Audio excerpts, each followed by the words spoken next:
Hello, my name is Robert Bennett. I'm a permaculturist. I run the green team and the chicken council here in town. I live in Oakland, New Jersey. And what I wanted to talk today about is the hugelkultur that sits behind me. The hugelkultur has risen in many parts of the world under different names. It's essentially just burying vegetative material, wood waste and yard waste into a pile and covering it with soil. And what I've done is I've made my own variation of that to where I've made these bump outs, and continually rotating these bump outs and feeding them with vegetative waste from the town. I collect from a vegetable share and from a couple of the businesses in town that have organic foods. And I take this waste and I just dump it. Hey girls. Hey girls. Dump it in here. I take in 600 to 800 pounds a month in this little bump out, this little section. And I cover it with wood chips and leaves and other dry material and soil once the chickens have gone through it. Then the worms and the microbes would do their work.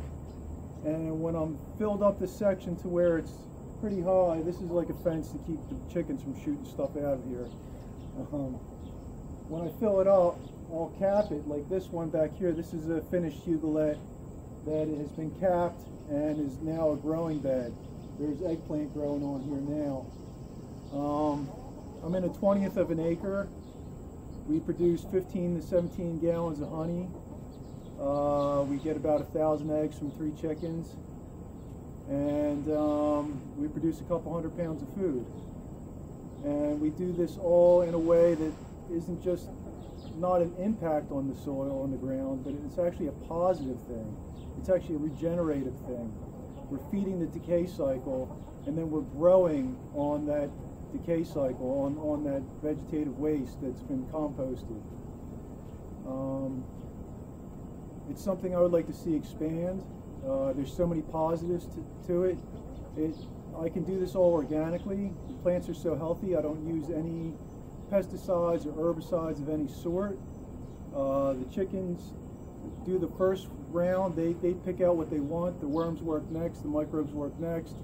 It's all this great cycle of using other species to do the work for me. And that's where it's at. You know, a symbiotic relationship that benefits all of us, eliminating the waste stream. I mean, these are all positives, and the food that's produced, the mineral content from such healthy soil that's alive, is amazing.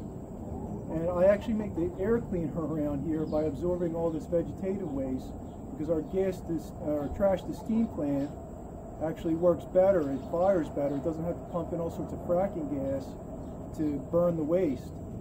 So if we can eliminate our vegetable waste out of the waste stream, our trash to steam plants will work better. Our air actually gets better.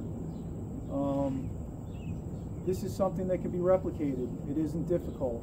It's very simple. It's just imitating the nature's layering processes, but just doing it in a quicker way. Instead of waiting 500 years for an inch of soil, we can make 3 feet of loamy, beautiful, organic, rich soil that's alive with worms that are, the size of small snakes. You should see the snakes that these, or the snakes, the worms that these hens pull out of here.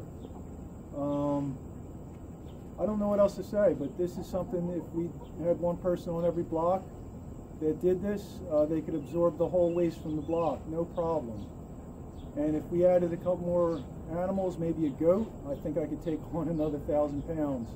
Maybe do 2 blocks of vegetative waste.